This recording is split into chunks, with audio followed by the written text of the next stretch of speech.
Hey guys, subscribe for daily content, and if you're shopping for gear, make sure you check out the description for the newest items at some of the very best online retailers. There's also links for some of the items that I personally recommend. Thanks! What's going on YouTube? Metal Complex here, and today I've got another short, little unboxing video to share with you guys. Something from Demco. Actually, DLT Trading provided this for me, and I probably should have noticed this a long time ago, but a lot of you know that one of my most preferred EDC carry knives for a long time has been the Demco Shark Cub. This has not changed for months and months and months. It is legitimately one of the most recommendable, at least by my standards, one of the most recommendable EDC folding knives of all time. I used to carry the full size, well, not the full size AD-20, but the AD-20.5. This got a lot of use. Like, this saw a ton of use. And I still love this knife. I still think it's incredible. I still think it's a good choice. I did not realize that there was a change made. And I wanted to experience this for myself. And I realized it's like you're making a whole video on like some small change. Yes, I am. Yes, I am. And all of my fellow itchy knife brethren will completely and totally understand why. This is the type of stuff that can completely and totally change a preference. Some tiny, minute difference will make all the difference in the world, right? It does. That's happened a lot. Thanks so much to DLT Trading for loaning this to me. Thanks to my patrons for supporting me. This knife will be linked down in the description. You guys can check it out if you want. And make sure your notifications are turned on. I don't think I actually have to cut anything. Whoa. Okay, well, it's out. All right. We have the newest variation of the AD-20.5. How much is different? I wanted to know. They clearly changed one thing, and this was a big deal with my Shark Cub, but how much else was changed? So number one, the blade shape. This is the blade shape that, I think this is the most perfect blade shape. It is a good combination of their clip point and their shark's foot. The shark's foot doesn't have enough tip, and the clip point doesn't have, that sort of rounded down, assist and draw cuts kind of. I like that combination. So this slicer, whatever they call this, right? Shark slice, whatever. It's like an in-between. It's still got a tip, but it's got enough of that slicey belly, right?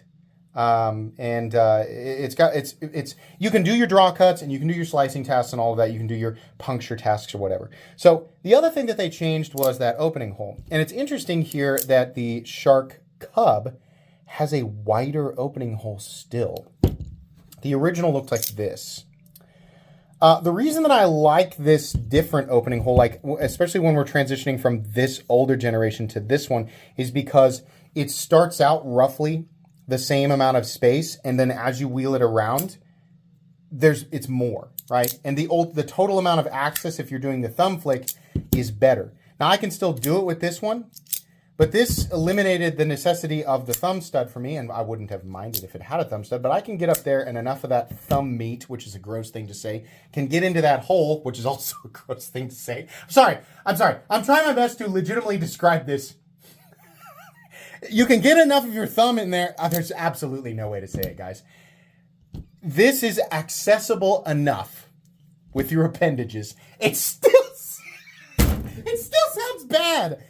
I can get in there a little bit easier, and that makes all the difference in the world to me.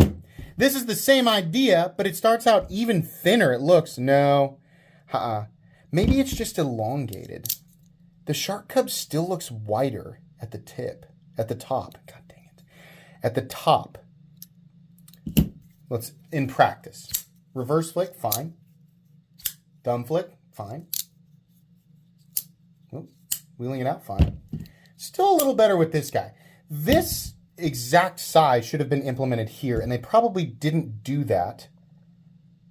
There's more space being allowed to drop down to the cutting edge, so this is probably a bit thinner.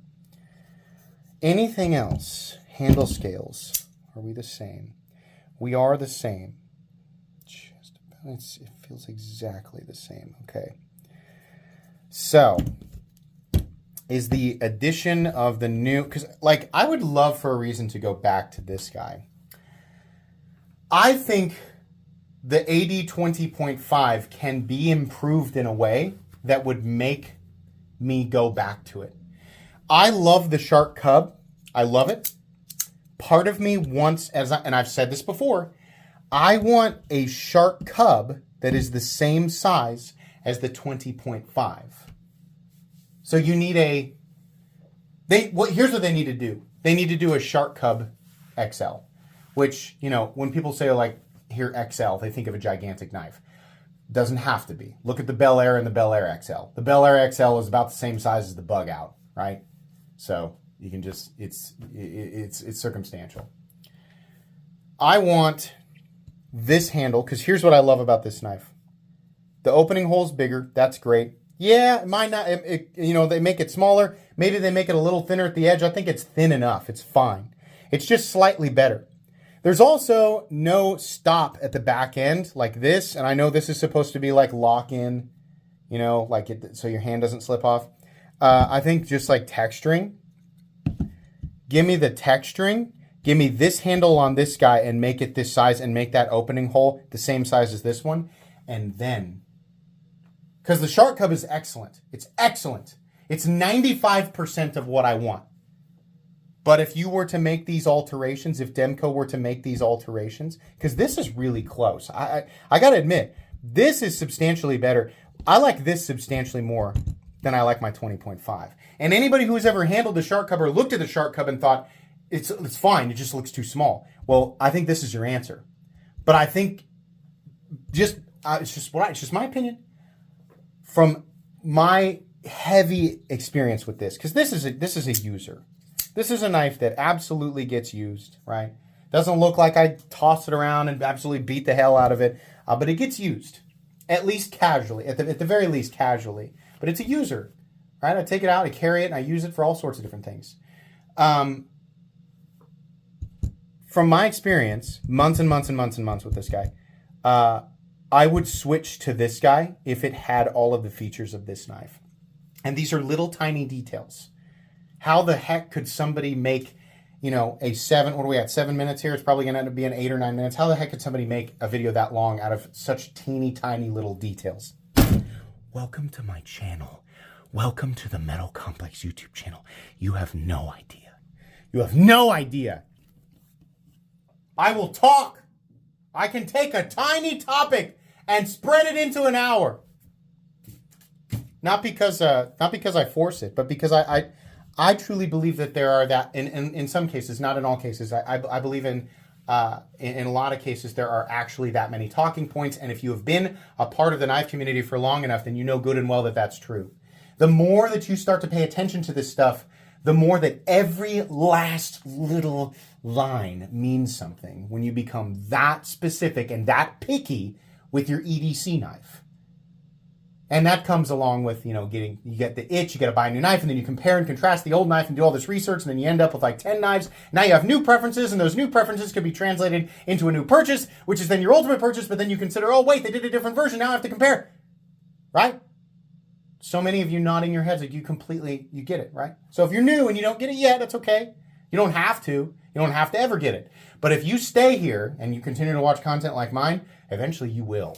These little teeny tiny things matter, and they are all preferences, and this is all very, very subjective. What I'm suggesting be changed about this knife is only to my benefit and my preference. That doesn't mean that my preferences are universally correct either. I'm sure Demco has his reasons I can understand, right? Just like considering like where the blade starts to taper down to the cutting edge, they probably were limited on room. My preference is that we sacrifice that a little bit and we make that access to that hole giggity a little bit better. Or a little bit more open. I shouldn't say better, it's subjective. A little more open. Anyways, this is cool. I'm glad I had an opportunity to take a look at it. Thanks so much to DLT Trading for loaning it to me. I will have links for these guys down in the description as well as the Shark Cub models. Please make sure to follow me on Instagram at metal_complex. If you enjoyed this video, leave a like. If you'd like to check out my other content, I do, of course, have lots of videos of knives that are either expensive or inexpensive that I do or don't like, so check those out. And if you enjoy all my content, go ahead and click on that Metal Complex logo right there and subscribe because there's definitely more coming. Thanks again for watching, everybody, and have a great day.